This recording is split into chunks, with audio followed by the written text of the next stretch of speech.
Hey guys, let's go do your own research. I hope everyone is having a lovely day, wherever you may be. It's actually evening here, but I hope you're having a nice evening as well. So, good evening, Kayla.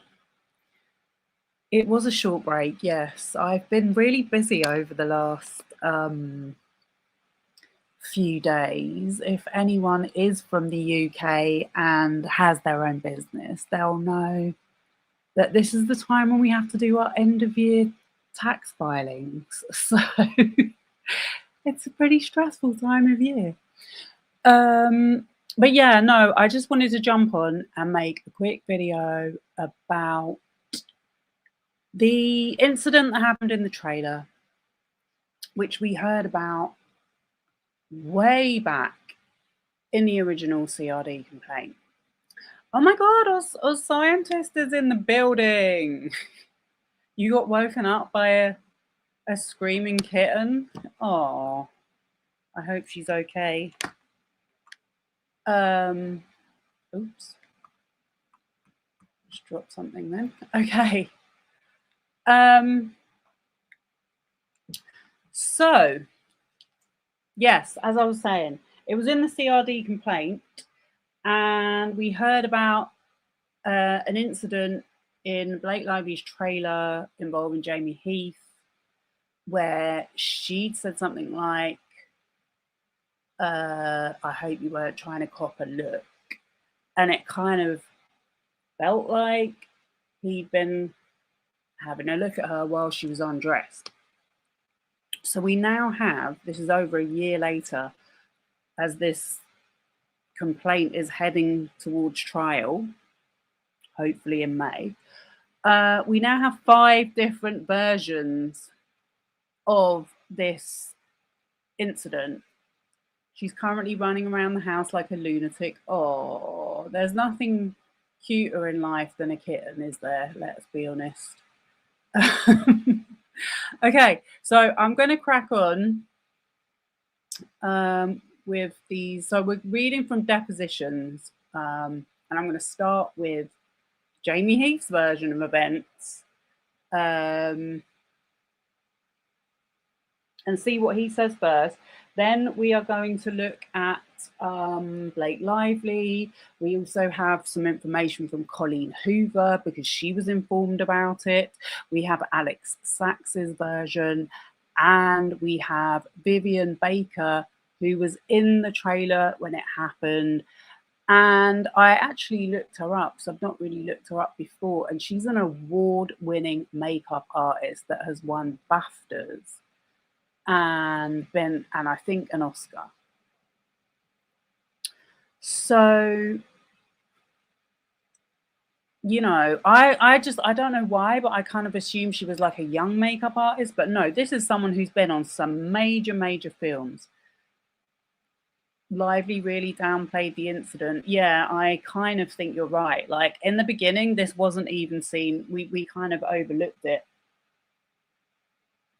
but it's gone on and on. And to be fair, I think she downplayed most of what happened.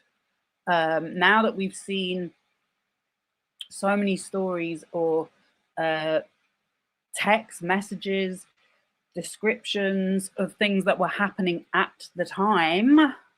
This isn't post-revisionist. This is things that were happening at the time we've seen evidence of.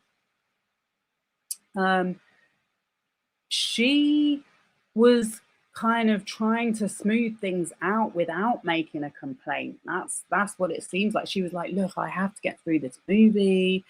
This is just going to make it harder if I start making a fuss. So that's contrary to what all the Team JB people want to believe. So let's get on with this deposition from Jamey. Oh my God, the junk farm. I was literally reading one of your comments on Reddit. Actually, now that you're here, I'm going to read it out because I was thinking to myself, shall I read out this comment on my live tonight? Now that you're here, I'm going to do it. Long time no see. I know, I thought you'd stop watching me. Okay, so let me just read you a comment from the Junk Farm that I think was super accurate.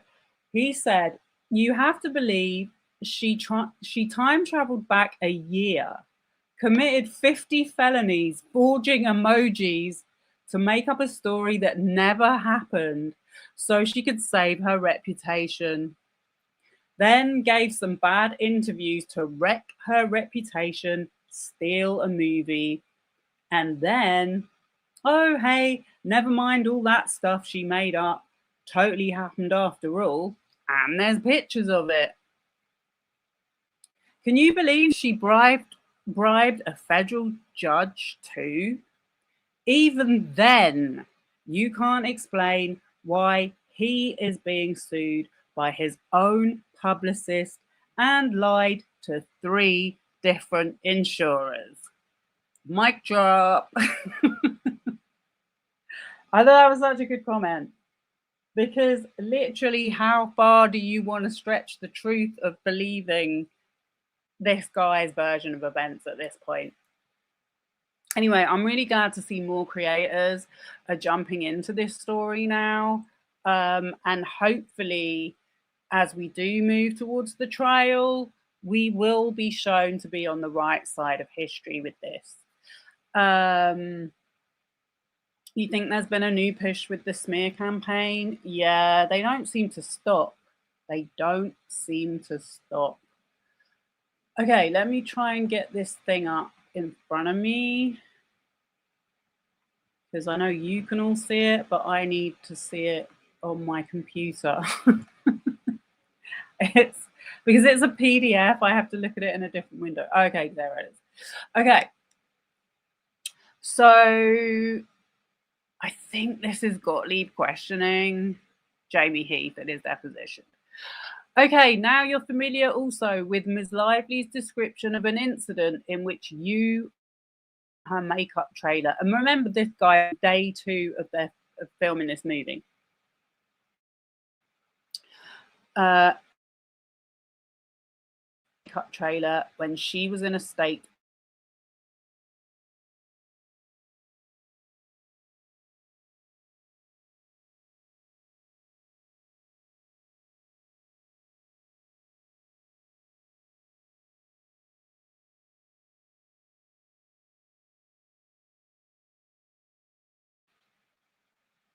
And did you hear the description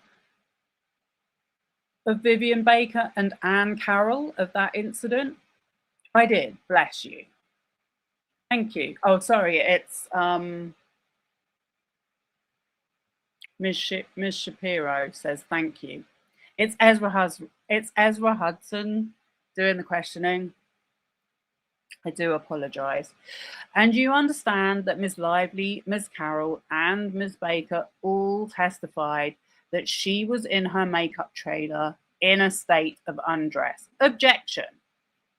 I heard what they said, says Jamey. Yeah. And you understand that they said she was not clothed from waist up. Objection.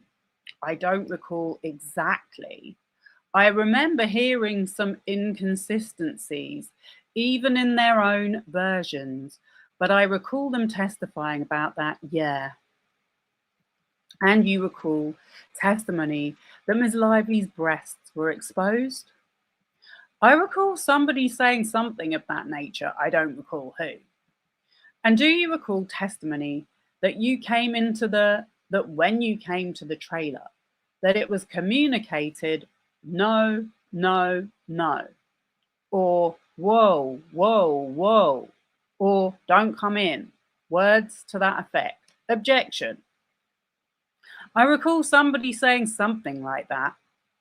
Okay, somebody among these 3 people who have testified about, correct.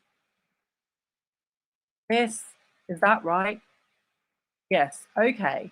And you recall the testimony was that notwithstanding those statements not to come in, you came in nonetheless. Objection. I've heard their version of that, yes. And you understand the version of Miss Baker, Miss Carroll, and Miss Lively is that you also insisted on staying in the trailer in order to have a meeting, which you said something along the lines of, if we don't have it now, we're not going to have it at all. Objection.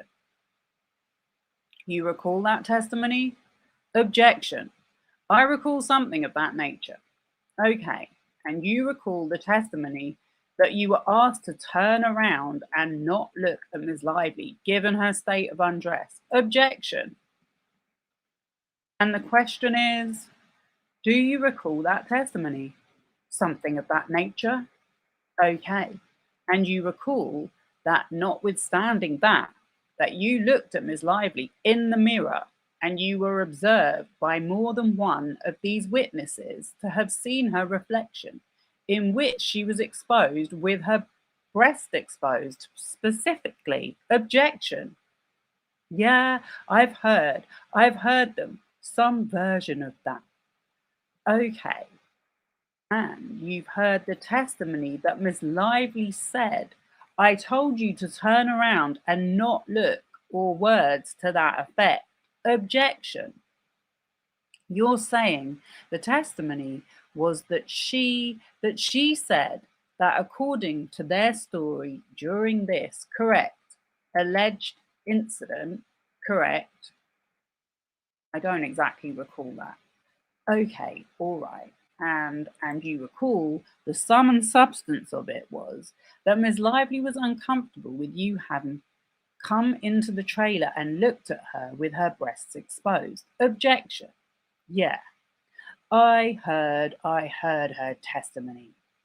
Okay, you heard the testimony of Miss Baker and Miss Carroll that they also were uncomfortable. Objection. I heard their testimony. And you heard their testimony that they also observed Miss Lively being uncomfortable at that moment. Objection. I heard their testimony. Okay. Was there an incident in which you were in Miss Lively's makeup trailer along with Miss Carroll and Miss Baker when she was in a state of undress? I don't know that she was in a state of undress. Do you have a specific memory of the incident that Miss Carroll, Miss Baker, and Miss Lively described? I do. Okay. And what is your memory of that incident? Well, this is day 2 of shooting.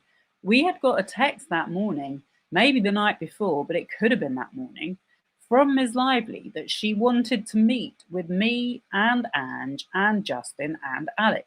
We tried to have the meeting that morning. It didn't work out. We tried to have it in the afternoon, several attempts, and we were not able to achieve. At the end of shooting, we were at the cemetery. I approached her and said, I know you wanted to meet today, but it's getting late, and suggested that maybe we do it the next day or something.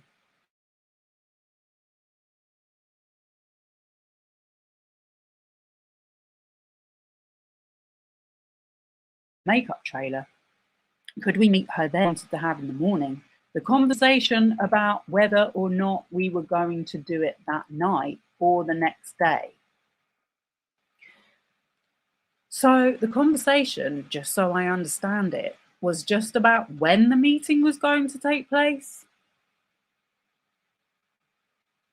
Does this sound believable to you?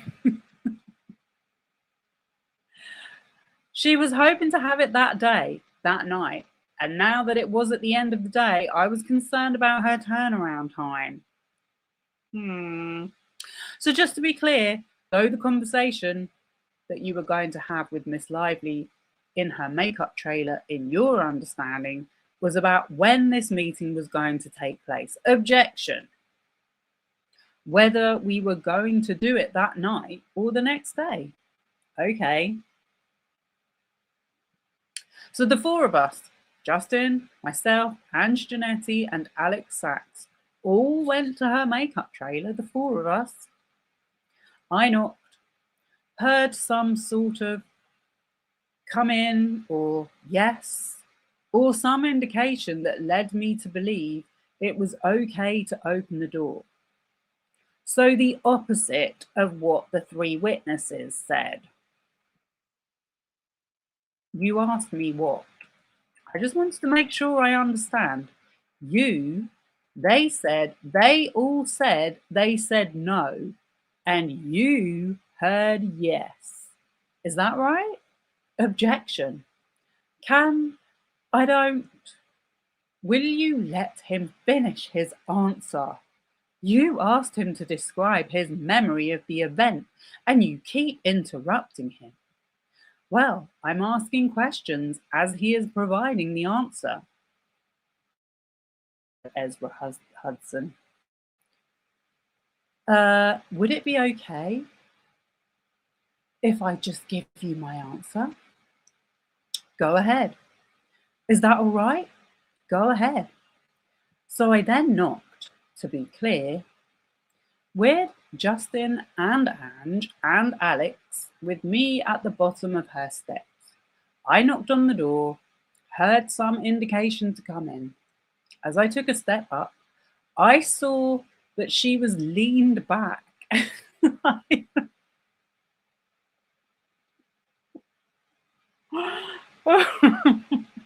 I'm laughing about him saying leaned back because when I was reading it earlier, it reminded me of there's a Fat Joe song called Lean Back. And also because I see we've got some trolls in the live chat. I'm not ashamed, so don't worry about me. Okay. She looked what I thought was either maybe breastfeeding or nursing. I said to her, "Oh, it looks like you're busy. I can come back." As I turned around, she says, "No, that's okay. You can come in, just look away." And I said, "Sure." Now, I never saw the front of her. I just saw this, which appeared to me a familiar position of her feeding or nursing or pumping. So then I walked over to the side, looked away. We had a 2-minute conversation. Could have been 3 minutes, could have been 4, about whether or not we were going to have the meeting that night or the next day. I was trying to negotiate with her. Could we do it tomorrow? Because I was worried about turnaround time and we would lose money. Which is an implication. We would lose hours in the next day, which is an implication of money, even though I don't have a clue whether our company has ever made any money or has ever made a profit or who actually owns the movie. But I was still worried about a meeting running into our daily hour allowance. We had a conversation back and forth. She eventually said no. She had to have it tonight and she would not waive any sort of turnaround time and do it off record. So I then left, walked down the stairs, out of the makeup trailer where Ange, Justin and Alex were, because they just came along to wait outside for me, as you do, never. Reported to them, she wants to do it tonight. I tried to convince her to do it tomorrow, but she wants to do it tonight.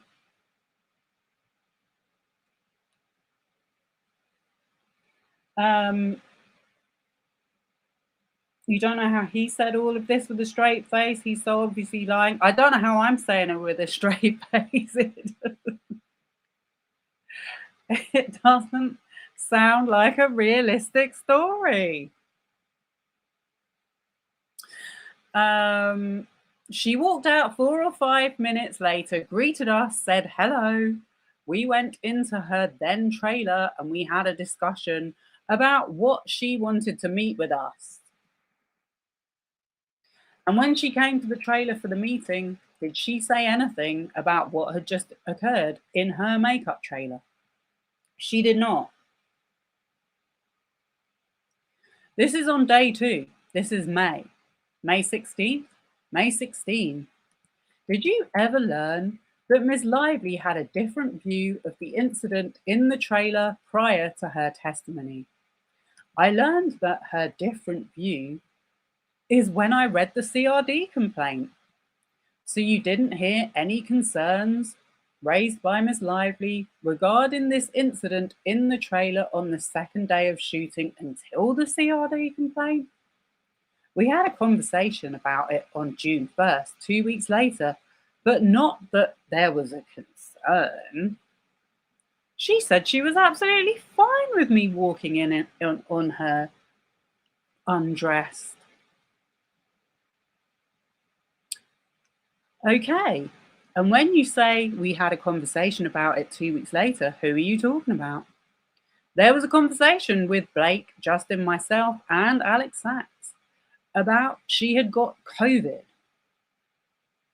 And we returned to set and we had a morning conversation before we started working. And who called that meeting on June 1st? I believe it was Blake. Are we done with Exhibit 10? Yes. Okay. Mr. Heath, do you recognise this is the text message in which Miss Lively invited you to a meeting with Miss Sachs and Mr. Baldoni? Okay, so that's, I think, the end of his... Oh, no, wait.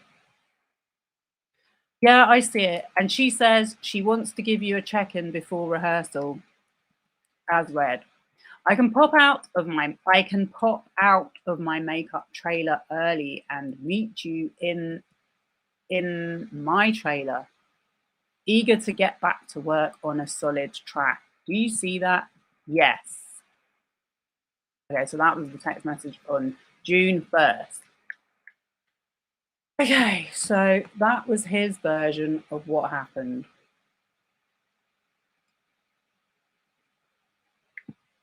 Let's have a look at the comments. There's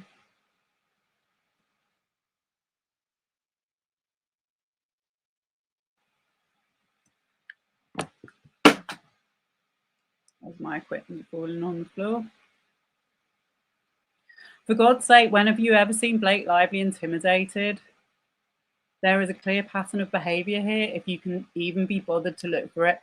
I think you'll find that I've probably been a lot more bothered to look for information on every single person in this case than most people that do commentary on it. Singer, I'm just saying.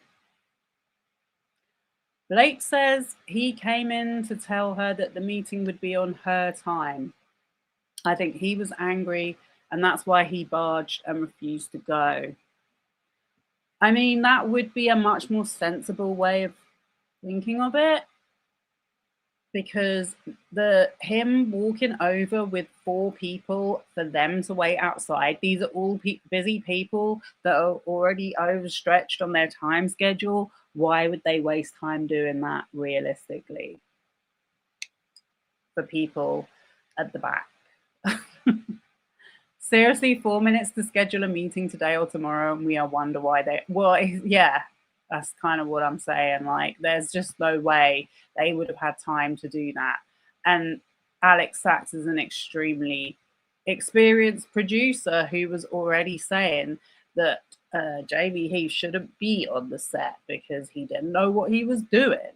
So yeah, I have looked up the background of all of these people.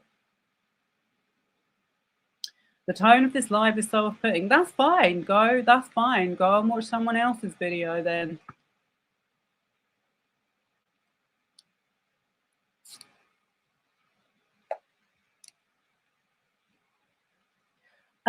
Speaking of believing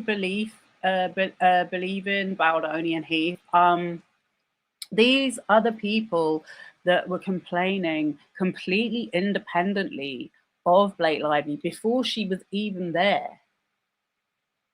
before she was even aware that they were having problems.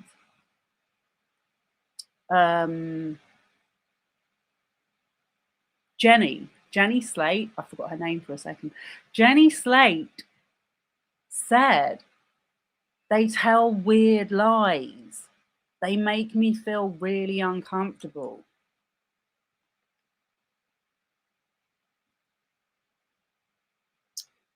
You know, why would she say that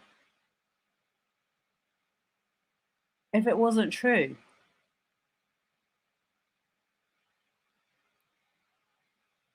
She's not someone who's ever been involved in anything like this before. None of these people have been involved in situations, except for, would you believe, the people who are being accused of it.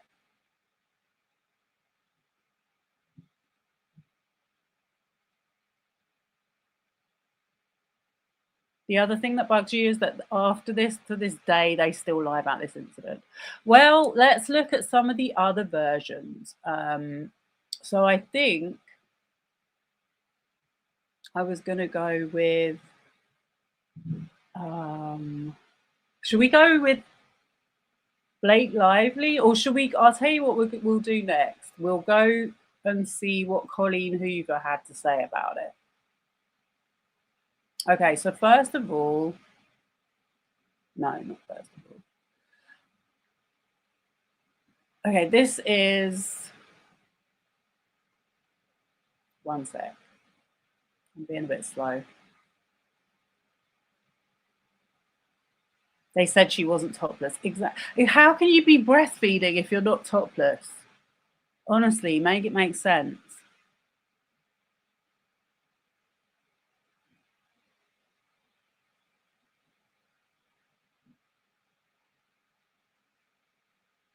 I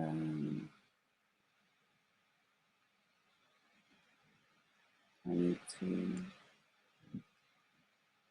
Oh, I know. I'm having a technical difficulty.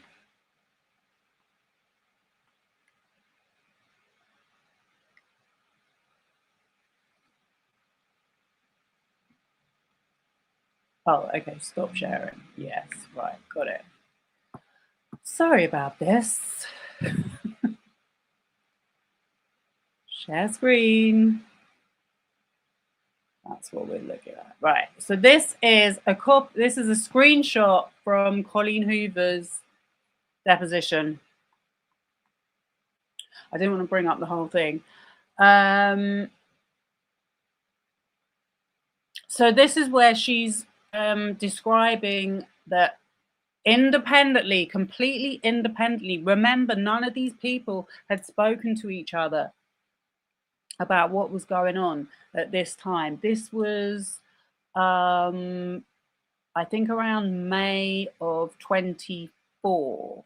Okay, this is after the film has finished filming, and it's at one of the screenings that Colleen Hoover had arranged with Justin and Jamey, and they went for a dinner afterwards. Okay, so she didn't know any of the stuff that had been going on. She had felt very uncomfortable because of the way that they had been treating her, and she had felt locked out from production. She had felt that she wasn't given any say on how the script was being rewritten, how the edits were coming along, even though at the beginning that was exactly what she was promised that she would be involved in. So she says in her deposition that this occasion was what tipped her over the edge into not wanting to work with them moving forward on the promotion. She said there was another incident where Jamey said, so basically what she said was that they, at the dinner, they started telling her all the things that had happened on the movie and trying to get ahead of the narrative and trying to get her to turn against Blake Lively, which is exactly what they accuse Blake Lively of doing to her. So it's actually opposite day, as I think Taylor Swift said. There was another incident where Jamey said she said that they need to stop going into her trailer while she's breastfeeding. And he then went on to explain to me what happened with him going into her trailer. Invited, because they had to go over, they had to discuss something. And I'm not sure what they were discussing, but that he had agreed to turn and face the wall, but that at some point during this conversation, he turned around to say something to her, and that she was going to file sexual harassment, or that he feared she would file sexual harassment claims against him. But you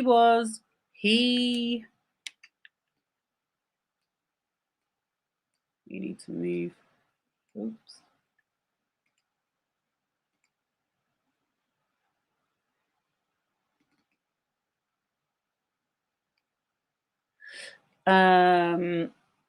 He was telling me this because it was all in this document that apparently was going to come out. Now, was this woman psychic in May 24? How on earth would she have come up with this?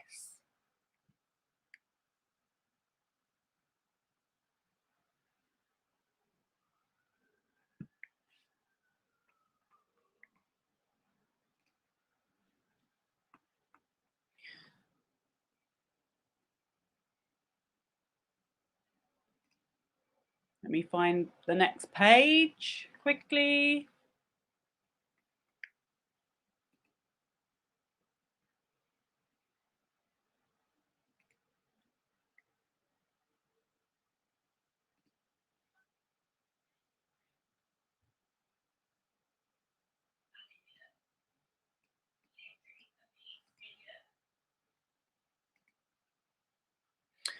One sec. Sorry, guys. This is the only way I could do this. Bear with.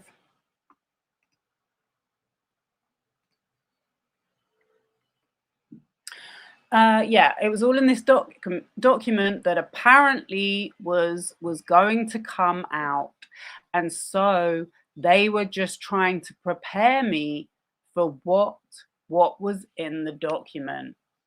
I believe those are the only few things I recall them telling me that night. And did Mr. Heath tell you that he had looked at Ms. Lively when she was in a state of undress from the waist up? Objection. He did not explain how she was dressed or anything. Is there anything else you recall Mr. Baldoni or Mr. Heath telling you about the document that they signed? Okay, so for Jamey Heath's version of events to be accurate, all of these people have to be lying. That's the point of me reading these extra bits out. Now, what else have I got? Okay, let me show you this. This is a text message from 19th of May 2024. So this is just after the night she's just talking about, yeah? When Colleen was with Justin and Jamey, and they were telling her, oh, she's going to make a sexual harassment complaint just because I went in her trailer and looked at her topless. Blake is texting I've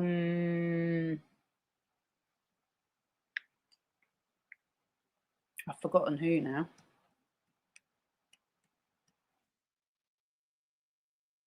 I've literally forgotten who she's texting.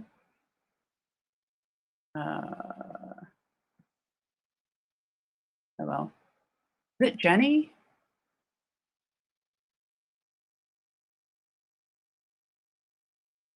Anyway, it doesn't matter. She sent a text on the 19th of May, 2024, and it says, by the way, I have so much to tell you. The author Colleen reached out to me because Justin is on an internet smear campaign trying to get his edit through.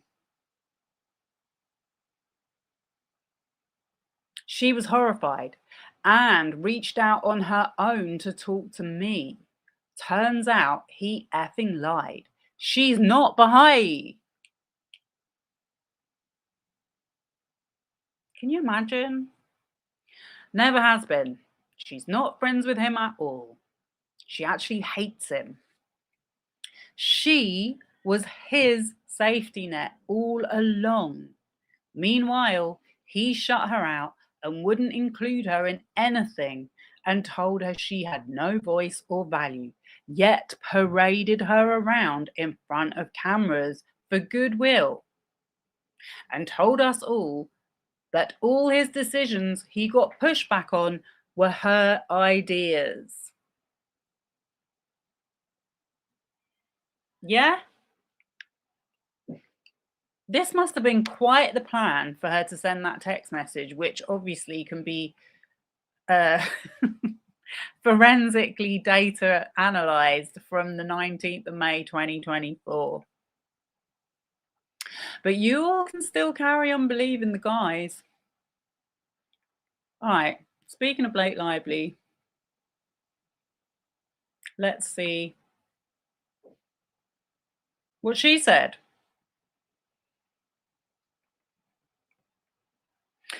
So, she said, I was inside the trailer, so I wouldn't have seen who was standing outside. So basically, they were just asking, was there any security standing outside? Did you ever call out for security or ask for security to come in and take Jamey away? Objection, no. And how long was Jamey in your trailer for? I don't know exactly, but I would say around 5 minutes. And what was discussed during the 5 minutes that he was in your trailer? We were meant to have a production meeting that night. Probably because the production was a shit show. And she knew it. And so did Alex Sachs. And he came to my trailer as we were going to have a production meeting in my trailer. And he came to the hair and makeup trailer. See? 2 different trailers. As I was getting my body makeup removed and my wig off. Excuse the sirens. And so that I could wrap out hair and makeup and then I could go into my own trailer. So what she means by that, I could wrap out hair and makeup, is she could say to hair and makeup, you're done for the day. Instead, Jamey Heath comes barging in and cuts into their time. Because I've worked in the glam squad, as I've said many times. I can speak from personal experience on that. None of these dummies that say they don't like my tone can. And then I could go into my own trailer and have a meeting with them. He unexpectedly came to my trailer, knocked on the door, said, we've got to talk. I said, we can't talk right now. I'll be there in a few minutes. I'm getting done as fast as I can so we can have this meeting. He said, oh no, we've got to talk now. I said, I'll meet you in there in a minute. I'm undressed. I'm getting ready for the meeting. I'll be there in just a minute. And he said, if we don't meet now, we can't do that meeting. And that meeting was very important to me because it was to discuss other behavior I had experienced earlier that day that was concerning to me. So I said, okay, fine, you can come in. And he came in, and I said, okay, you can come in, but please don't look. Can you turn around? So he turned around and he faced the wall. And I was in front of the hair and makeup mirror as my team was working. They call it double teaming when they're both working at the same time to either get you ready or disassemble you. And I was helping as well so that we could work quickly. And Jamey said that the meeting had to happen on my time.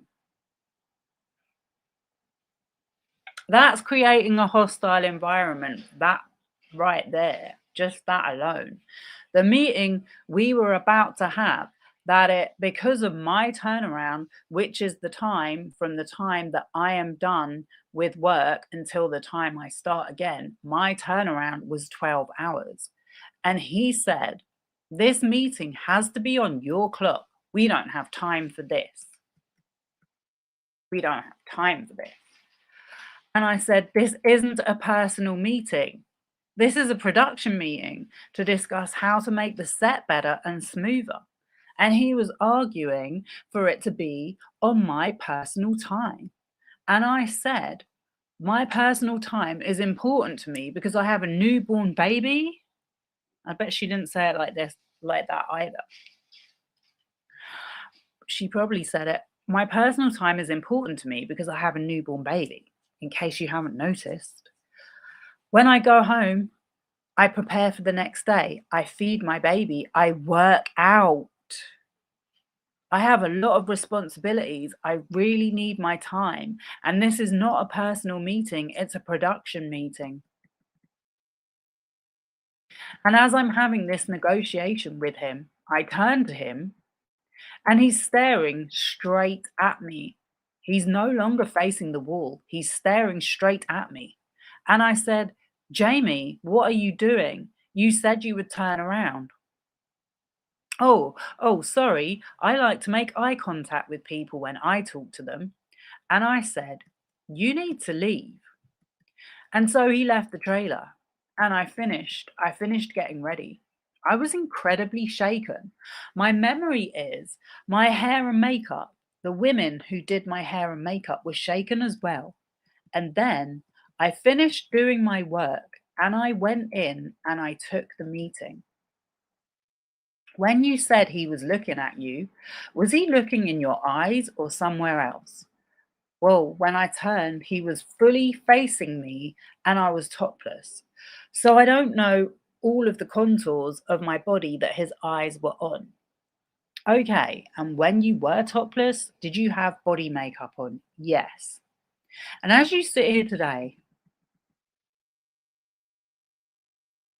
right, so that's her reflection. And as someone who's been, like I said, in a makeup trailer hundreds of times,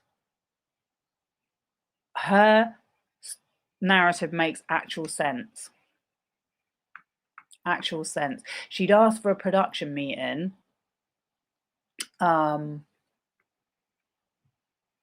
he didn't want to have it on the production's time. He wanted it to be on her time, in her spare time. And she's like, it shouldn't be in my spare time because it's a production meeting about your production that is not going well. And I'm not the only one that thinks it.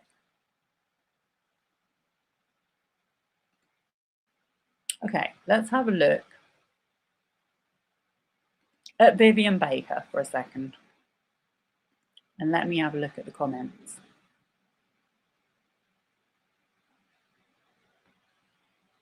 We don't have time for this, but has all the time and money in the world for Justin to get 15 takes of the same scene to make sure he looks good. Exactly. And the funny thing is is that Alex Sachs said the same thing and he slammed the chair down. Like, it's just use your logic, use your common sense. People that really believe these quote unquote liars, these weird liars. Why was everyone else saying the same thing about them? Not one other person on this production has said anything negative towards Blake Lively. We've seen the Sony executive wasn't really on her side, Ange Janetti. We're going to get on to her knowledge of this incident as well, because she knew about it and she literally said not good.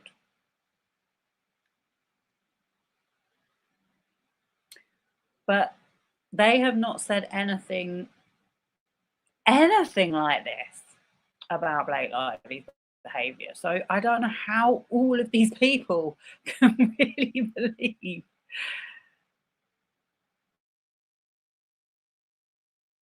that they're the innocent parties and everyone else is lying. This is literally their theory of the case, right? This is literally their theory. The talk about Jamila's text being private is weird too, because I guess now you can't blackball someone in Hollywood if you do it privately. I did 3 hours about Jamila. She's a fraud. Don't believe a word that comes out of her mouth. Bullied into protection racket and Rico already in progress against Jones. Junk Bomb, have you watched my episode about Camilla Sterling? It's really disturbing if you haven't. When you said about Rico, you were not lying. These people cover up the deaths of young women. And you know what I heard as well?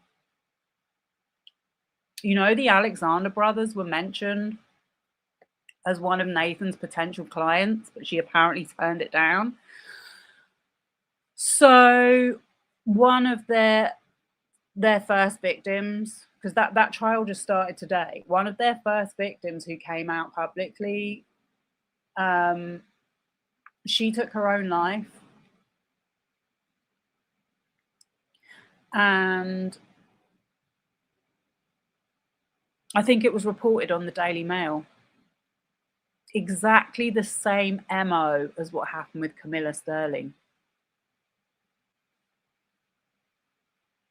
These people are dark and shady, and they are the ones that should be ashamed, and not me.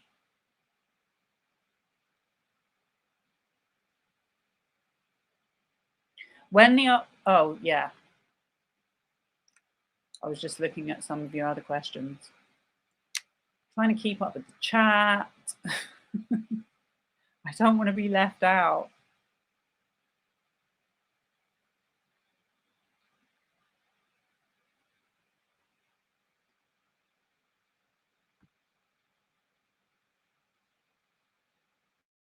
You know, when they admitted to 3 separate incidents barging in on her from 2 guys in 3 different locations. And then they say, oh, she was only bothered about COVID. Like, COVID isn't a serious illness to a newborn baby as well. Like,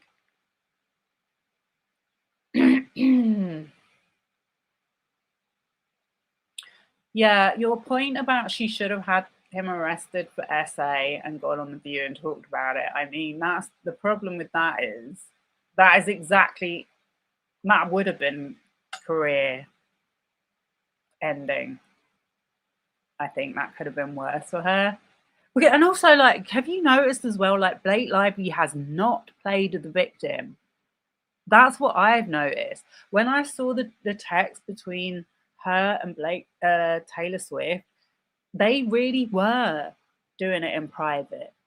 No one knew what Taylor Swift was thinking about this. Even now, she's not said anything. They're not out here playing the victim like all these other MFers. So let's talk about Vivian Baker.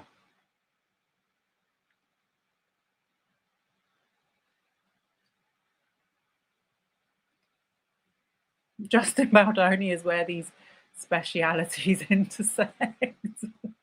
He's definitely the intersection. He's the intersection of the online fraud scam, well-being, unfortunately, people that have addiction recovery, self-motivation course interface. That's what he's the intersection of. Manosphere, toxic masculinity, patriarchy, all of it, all rolled into one with a man bun, the man bun version. People were fooled by the man bun. Right, so Vivian Baker, this is Blake Lively's makeup artist. Vivian Baker is an Academy Award-winning, BAFTA-winning, Emmy Award-winning makeup artist with over 30 years experience, known for her dedication to her art. Her beginnings were in the fashion and beauty industry. After a successful fashion and beauty career, blah, blah, blah, blah, blah. Look at all these movies she's been involved in. Look at her. This is her getting awards. Hello? Sorry. This is someone with a lot to lose. And she stuck her neck on the line for this. Look at all these movies she's done. It Ends With Us, Spirited, Free Guy, Bombshell.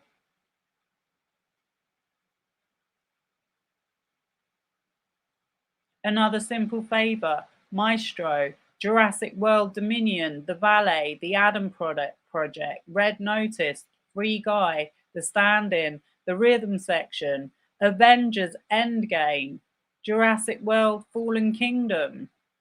That's only 2018. I'm sorry, Jamey Heath, what can I find? One Baha'i album that was his dad's. Passengers, All I See, Guardians of the Galaxy, Jurassic World, she's done all the Jurassics, Mississippi Grind, You're Not You, The Horseman, Paradise, Mary and Martha, Oz the Great and Powerful, The Apparition, New Year's Eve, Footloose, Dick, Wilfred, Pirates of the Caribbean, The Resident, Love and Other Drugs, Conviction, Amelia, The Soloist, Grey Gardens. It's on and on and on. Spider-Man 3.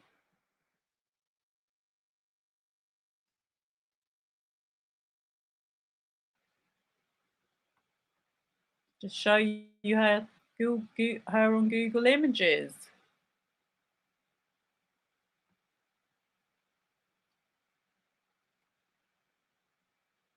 This is who's about to give her deposition. Man, this is someone who really genuinely is busy. And she gave up her time. She made time for this.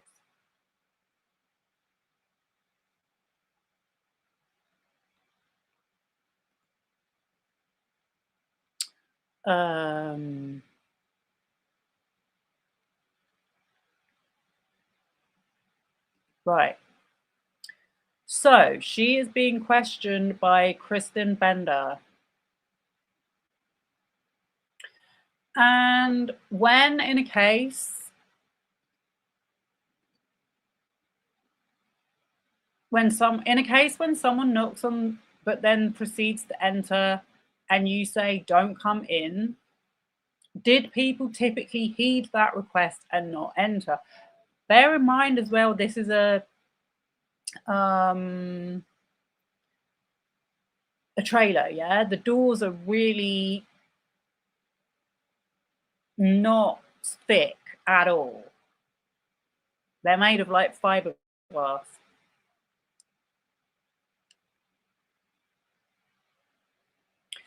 Oh yeah, absolutely. Is that something that you would expect people to do on set? That's I've never seen it in any other way in my many years. Even if he'd just like turned the handle of the trailer door, they would have all gone, no, like it would have, he definitely would have heard them. Even if he didn't knock, I meant. Do you recall? I can't remember if I read that. That something that you would expect people to do on set? I've never seen it in any other way in my many years. Do you recall Mr. Heath ever entering Ms. Lively's hair and makeup trailer? Yes, I do. And do you recall whether he did so with permission to enter? Objection. Could you re-ask the question, or sure? Do you recall whether there was ever an instance when Mr. Heath entered Ms. Lively's... Wait, why isn't this showing? Is it showing? Oh, it is showing. I've got a really bad delay on my screen.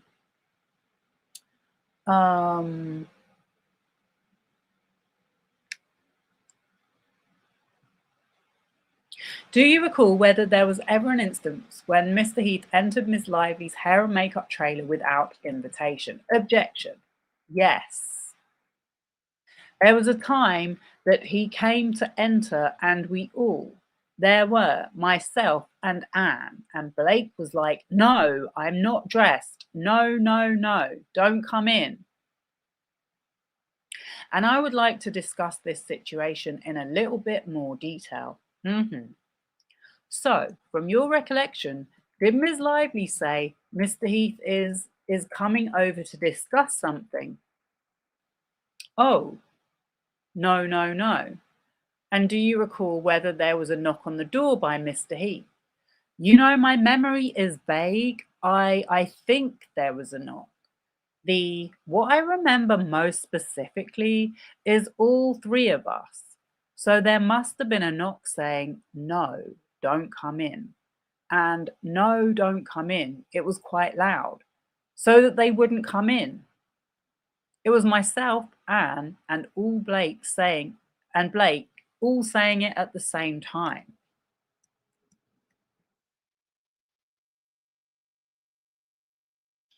Because literally, naturally, as women, if there's a woman naked there, the other two are obviously going to be like looking out for her, and kind of have it in mind that if anyone was to come in, they would need to protect her. Miss Lively, yourself, and Miss Carroll all heard a knock and said loudly, don't come into the trailer. Mouthing many times, yeah, no, no, no, not now, we're not. You know, like each person participated in the, you know, don't come in. And at that point in time, did you know who was at the door? No. And what happened? What happened next? They came in. Okay. And was Miss Lively, can you describe for me, set the scene for me, where you were, where Miss Lively was?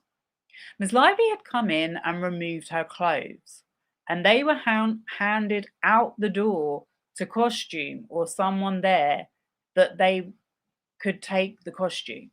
And I believe she was only in underwear, and she sat down in the chair, and she had the baby. The baby was given to her. And I thought, I'm pretty sure the assistant had left, and we began to do our work. And then the knock came on the door, and we said, no, no, no, don't come in. So she was quite scantily clad because we just removed her costume and we were going to clean her up. So there wasn't a state. I mean, I think we were, as I said, we're always very cognizant of how much, you know, get people off the clock so that they can get a turnaround. So we were just busily working. So I would have been to her right, but facing her, and I believe Anne would have been to her left, facing her. Okay. And so at this point in time, Ms. Lively is wearing underwear but no other clothing. That's correct. Okay, and so her breasts were exposed. Absolutely. And where was Ms. Lively facing? Was she facing the door? Was she facing the mirror or somewhere else? She was facing the mirror. Okay. And was she standing? No, she was seated. She was seated. Okay. At this point in time, did you have an understanding of who entered the trailer?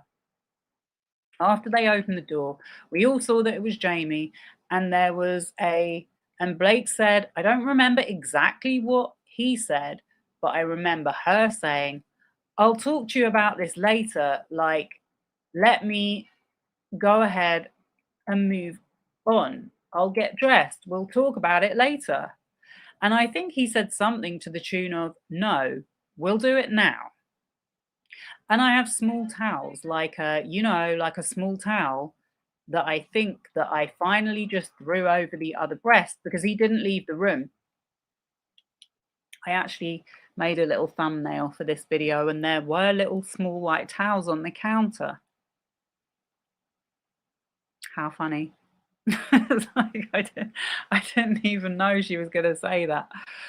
And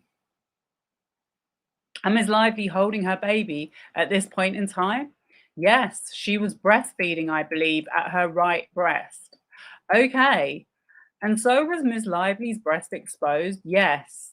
And did she turn around to speak to Mr. Heath when he entered? It was done through the mirror. So at this point in time, had Mr. Heath been asked to leave? Of course. He was asked to not even come in and then asked to go. Like once you enter into the room and you see that, oh, this is an inappropriate time to be there, you would naturally leave.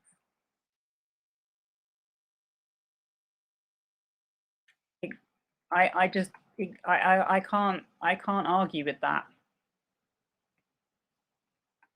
I know, right? The docs bounce around. I mean, I managed to get the full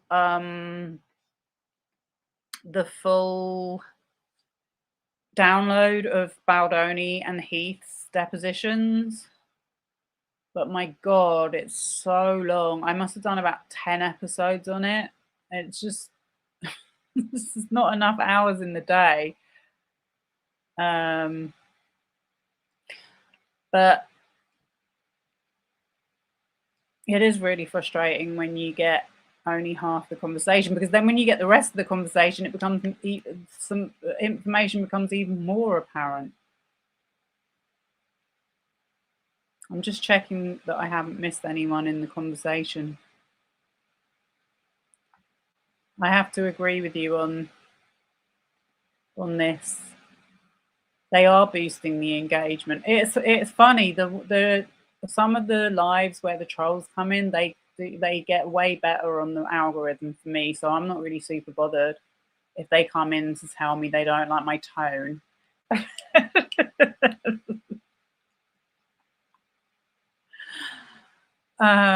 It's really hard to know actually with these opposition people, like if they really do believe in these people or they're actually just the same themselves, or they just spend their life trolling any woman that happens to be in the headlines. I don't know. I don't know. I don't really care. But yeah, I mean, they're not very intelligent, so that's fine.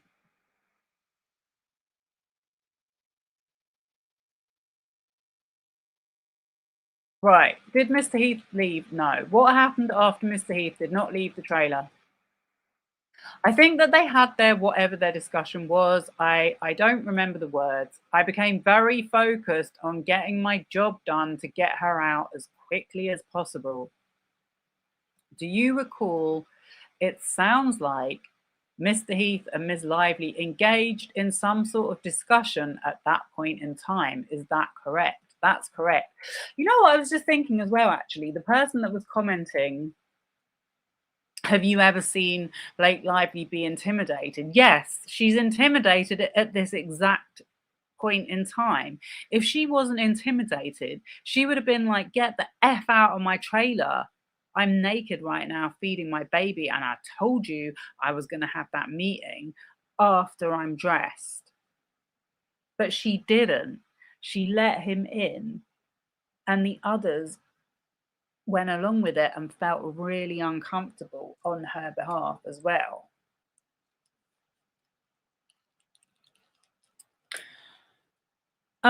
Okay, do you have a recollection of where Mr. Heath was standing for this conversation? He was standing at the door with the door still mildly open.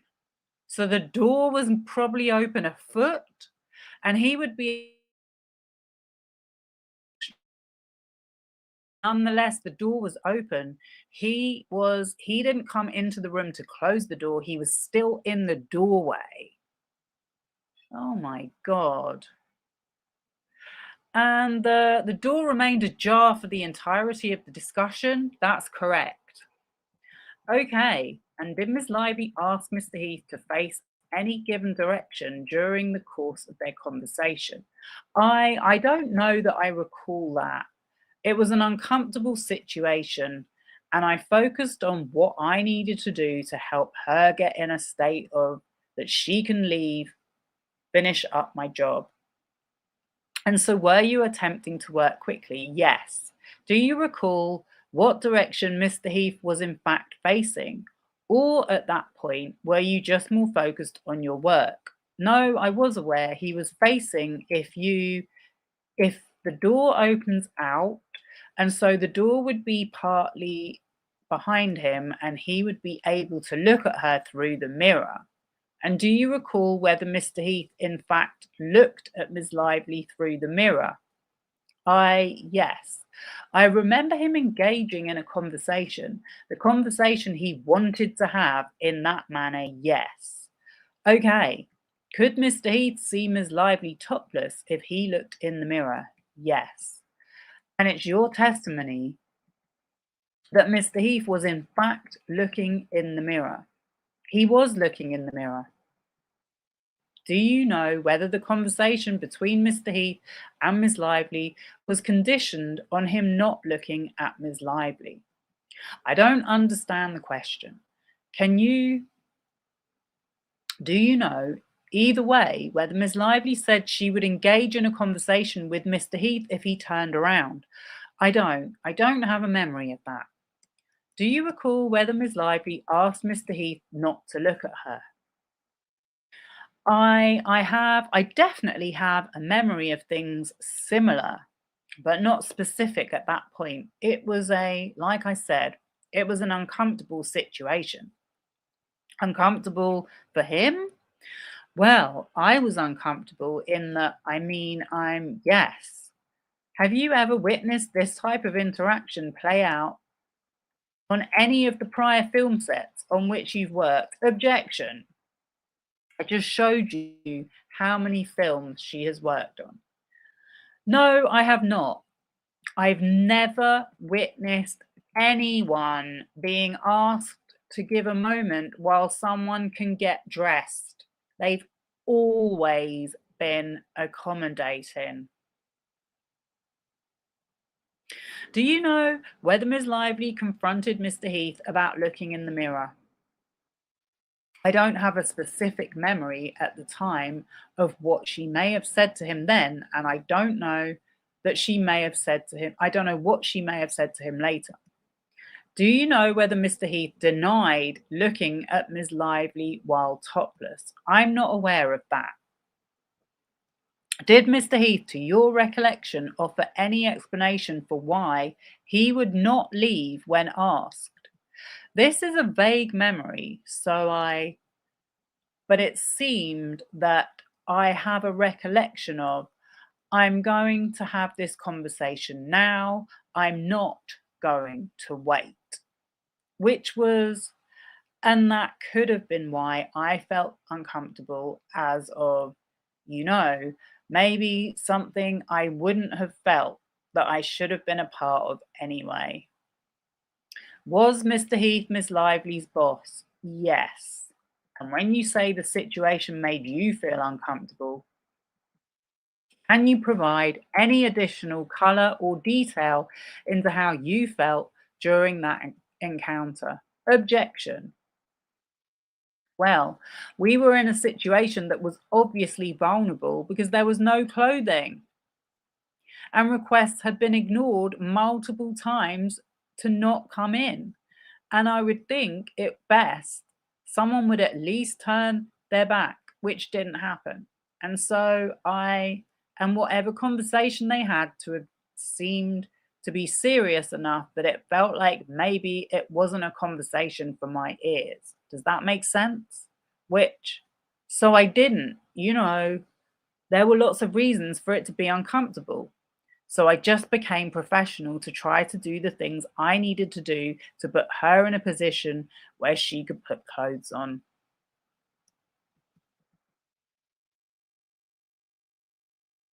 All sounds extremely believable to me. And that's why Blake had said, we need to have this meeting uh, when I've finished with hair and makeup so I can dismiss them and we can speak in private. Did Miss Lively seem upset with this interaction? At the moment that it was happening, I was aware that it felt like a violation. But I think that we and myself and Miss Lively were like, it was just being handled. You know what I mean? Like we were, let's get this. There was no reaction, so to speak, no reaction. It was just like, let's get this handled so we can get out of this uncomfortable situation, is what my memory recall is we did. And do you recall, after the fact, discussing the encounter with Miss Lively or Miss Carroll? After he left, there wasn't much of a discussion, but it was certainly eyes open, mouth dropped. I think I said, I have never seen anyone do that before. Anne may have agreed with me. I think that we were all really just in a state of shock. We just finished our work and let Blake get out of there. But there was not a discussion per se. Again, as someone who's had a lot of experience being in this exact circumstance, that's really how a lot of things happen.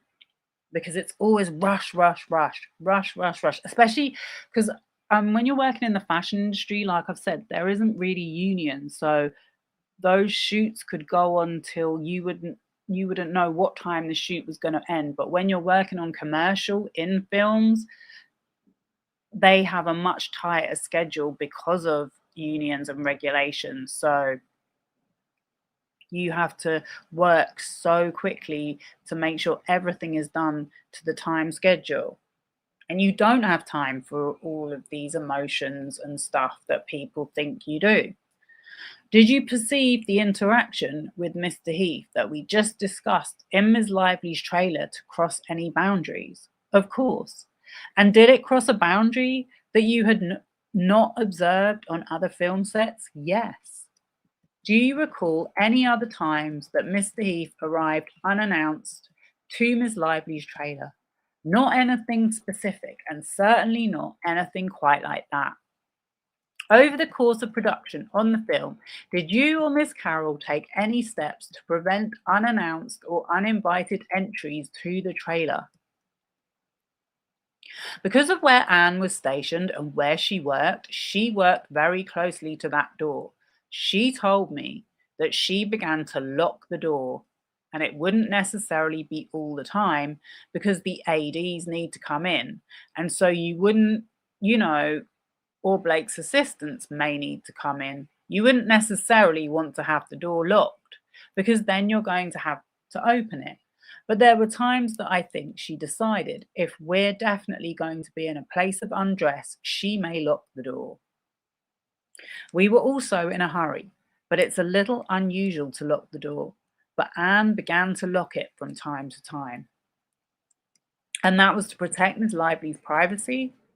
It would protect someone from being able to come in without us opening the door for them.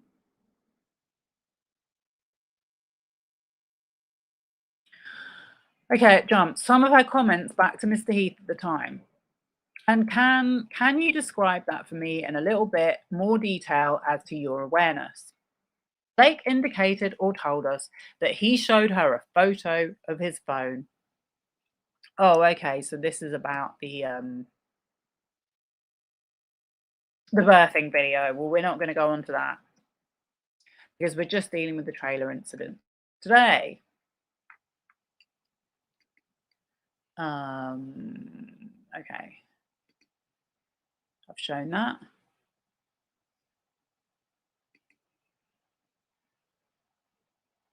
Okay, so next I'm going to show Ange Janetti.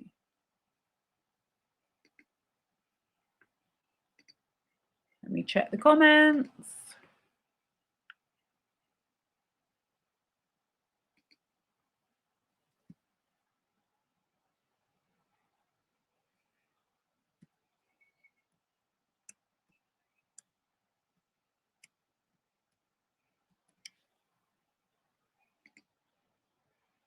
They literally said she had a shirt covering. It was a towel. He had to put a towel over her. She had to put a towel over her, sorry. Did I say that?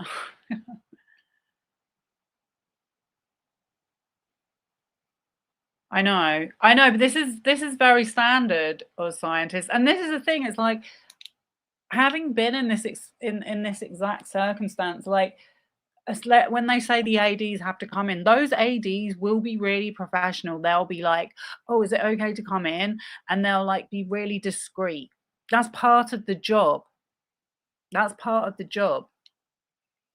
You know, so the way he's acted is completely out of hand and shows his complete and utter lack of experience and professionalism.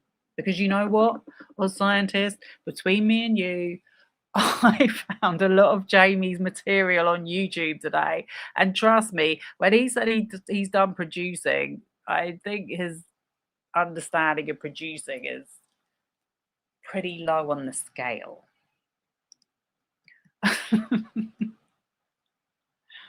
I think he was too embarrassed to be honest in his deposition about his work experience before he got the job at Wayfarer.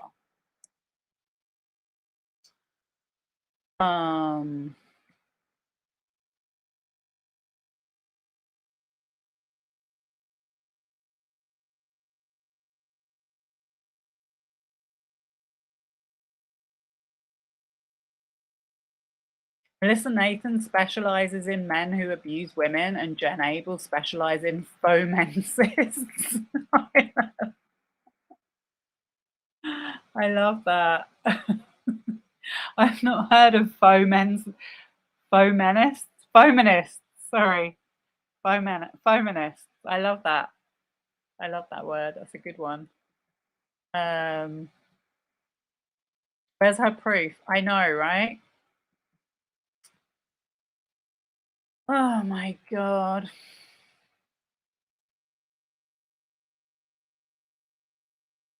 That email was 0 to 100 in a heartbeat, and then Sony wants it in writing. It said a lot. Yeah.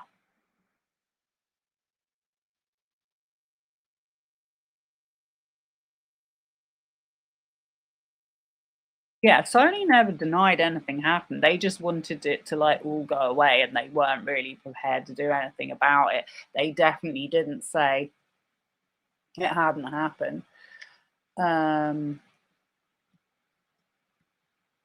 Literally tone policing a woman, but they aren't misogynists. You don't know if we can tell, but you're very down the rabbit hole and wrapped up in the. I bet you're not as down the rabbit hole as I am, the junk farm. It's frustrating that Go Do Your Own Research has been doing a bunch of bids. You've tried to ban. I'm still swamped with creators you've tried to ban. I know. Trust me. When the Taylor Swift text got released, the amount of Floor videos that started showing up on my TV, I was like, oh, but F. And how many videos she made about it, I have no idea, but they were all saying, "This proves that they're not friends." Like, this woman's seriously insane. She's insane and a grifter. Jed is very good at whatever he does. Hmm. I guess. I mean, you could see it like that, or you could see it as like, yeah, we just live in a fucking shit fascist world right now, so it makes it very easy for him to do it because he has no morals.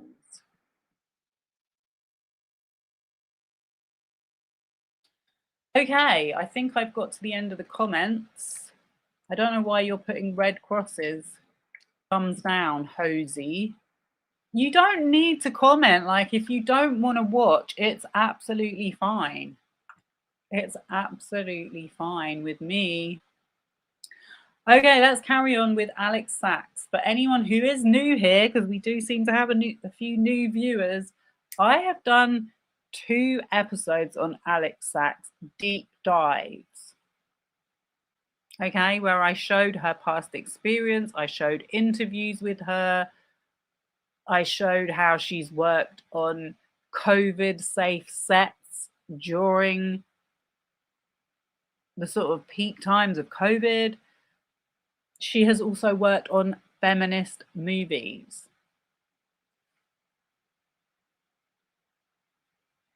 Check it out. Check it out. And then come back and tell me I need to look into it more. I bet you not one single Baldoni creator has done that. Pro Baldoni creator, I should say. Okay. Mr. Baldoni, Mr. Heath, and Ms. Lively. Right, what was the beginning of the sentence? Do you recall during the meeting with Mr. Baldoni, Mr. Heath, and Ms. Lively that Ms. Lively also raised issue with Mr. Baldoni coming into her trailer uninvited? This is Alex Sachs speaking. Only because I'm reading it here. At 9:43 a.m., you wrote to Ange Janae, and then she also mentioned that I guess on day 2, Jamie went into Blake's trailer and she was like, "Oh, actually, I'm getting body makeup done." See, the way she writes it there, it doesn't sound that bad. But when you think about it, she's literally had to strip off, sit down in the chair. She's trying to breastfeed her baby, who's literally only a few months old. By any stretch of the imagination, that is a vulnerable position to be in. Well, you can come in if you don't look. And apparently, he was looking in her direction the entire conversation when she turned around. Do you see that? Yes. What do you recall Ms. Lively sharing with regards to that incident? Nothing more than what you just read. So, did Ms. Lively, do you recall Ms. Lively sharing with you that Mr. Heath had barged into her trailer while she was undressed? I don't recall. Do you recall Ms. Lively sharing whether she had clothes on at the time? I don't recall. But if I'm saying she was getting body makeup done, then she didn't have clothes on. And to your understanding, when Ms. Lively was getting body makeup done or removed, was she generally topless? Objection, form. I don't actually know. Do you believe that she might have been? Objection. Do you have a recollection of Ms. Lively specifically sharing that she was in some state of undress at the time Mr. Heath came into her trailer uninvited? I don't remember outside of reading this. Do you have an understanding why? Ms. Lively would say, "You can come in, but don't look," if she was wearing clothes at the time. Objection. Likely because she knew the conversation was important and she was professional and probably wanted to discuss whatever needed to be discussed. Funny enough, because the first time I read this, now since I've had these other accounts, I can see the reason why she agreed to let him in is because she literally felt like she didn't have a choice. If he was standing in the doorway saying, no, when we need to do this now, because we're not cutting into any more of the production time.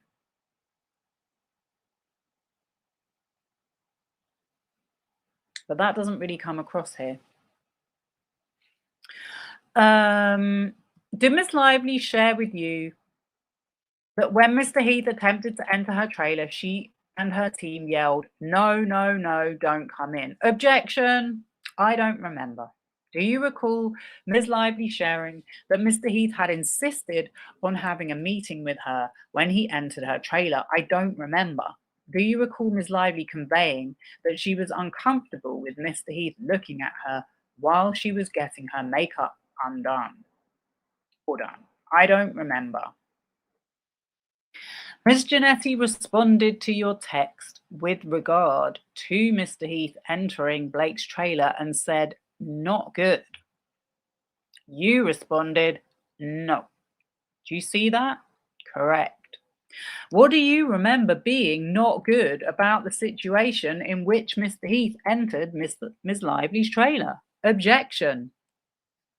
That he was looking at her getting body makeup done when she asked him not to. And was it your understanding that Ms. Lively was uncomfortable with that? Objection. That's what I perceived. Was Ms. Lively doing something, or strike that? Did Ms. Lively recount this story to you in a way that you perceived in a specific way that made you perceive she was uncomfortable? Objection 4. Not that I can recall. What was your reaction to hearing that Mr. Heath had entered Miss Lively's trailer uninvited and looked at her while she was getting her makeup done, body makeup done? I would imagine, I don't recall exactly, but I would imagine uncomfortable, like I am rereading it now. You're uncomfortable even rereading it now? Yes. Why? Because I don't like that it happened. Why not? Because it's not appropriate for the workplace. Why is it inappropriate for the workplace for Mr. Heath to go into Miss Lively's trailer and look at her while she's getting her body makeup done? Objection.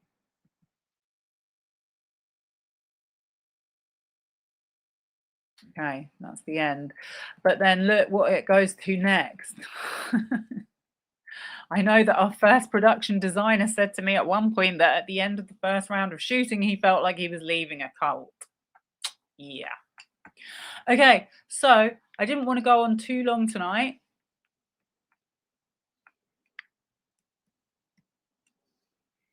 Jed's monitoring.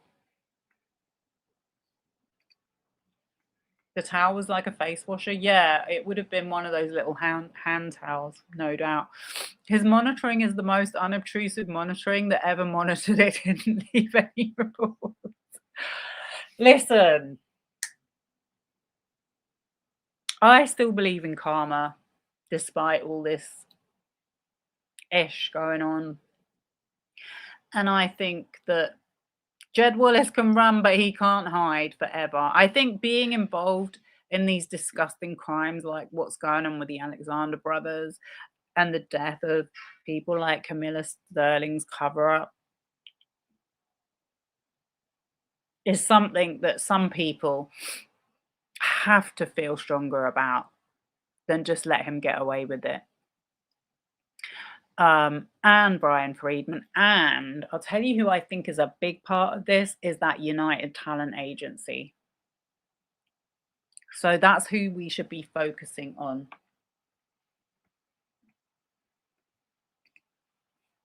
Why is reading about a sex crime inappropriate?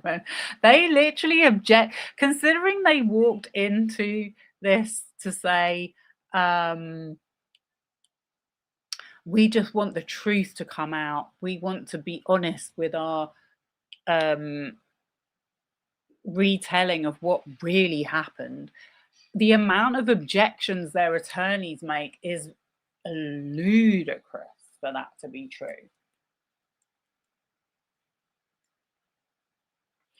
Mitt 20. Only people who have followed the case from the very beginning. I think you'll find that I'm one of those people, Nits. Okay?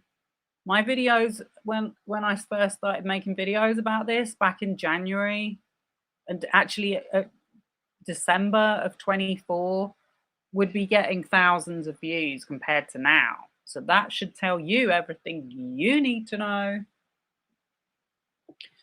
I do know the entire truth. And in fact, to be honest with you, I've just been waiting for things to unfold. I've been waiting for things to unfold. But what I went by in the beginning was the evidence that I saw in actual text messages,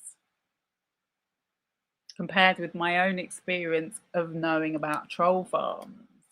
But you can carry on believing Justin is innocent all you like. He is not innocent. He is definitely not innocent. Okay? From the beginning, he lied. He's literally lied.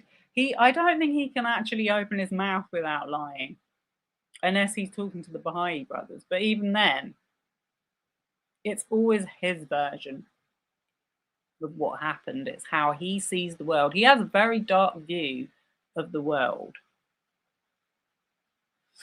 What was I going to say? I hope it is Mitz from Wayfarer Studios. Tell Steve Sarowitz to subscribe to my channel like he does to some of the other weirdos, like Colonel Kurtz, who's actually part of the anti-Me Too movement. That's not suspicious at all. And the fact that he's in contact with David Keyes. Right, guys, it's been fun. Was I in the middle of saying something, or I can't remember? I think I've said everything I was going to say.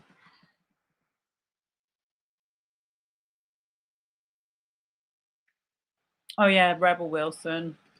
I'm telling you, that word that a scientist just said, feminist. Rebel Wilson is a feminist. You heard it here first. Maybe this dark PR really is normal. I mean, it depends what you mean by normal. It's definitely very prevalent. But this is why I was so interested in this case from the beginning, is because ever since I've become such a watcher of YouTube content, I realized something was going on as to why I would receive all this pro right-wing content when I've clearly never shown any interest in it. So now I know. So that's why it seems like it's normal, but I still don't think it's normal. I still think it's a wider state of mental illness that the world is currently in. Guys, thank you so much for joining. I hope you all found that interesting. I'll let you know soon when I'm back with a new video, and we'll see what happens in the next few days. And if there's anything particular that anyone would like me to look into, let me know in the comments. All right, guys, take care. Have a good night or rest of the day.